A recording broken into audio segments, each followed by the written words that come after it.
بسم اللہ الرحمن الرحیم۔ السلام علیکم ورحمۃ اللہ وبرکاتہ۔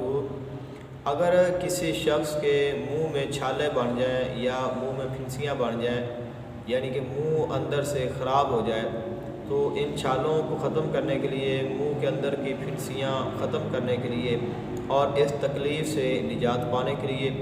قرآن مجید فرقان حمید کا 30واں پارہ اور اس کی سورہ فلق،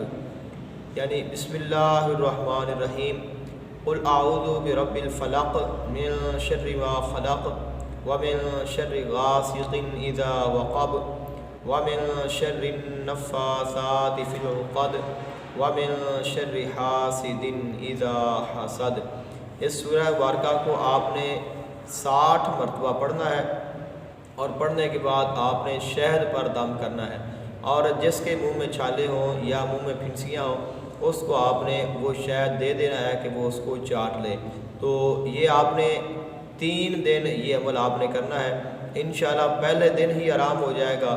اور یہ عمل آپ 3 دن کریں تو 3 دن کے اندر اندر مکمل جو تکلیف ہے اس سے نجات مل جائے گی۔ منہ کے جو چھالے یا پھنسیاں ہیں وہ ہمیشہ کے لیے ختم ہو جائیں گے۔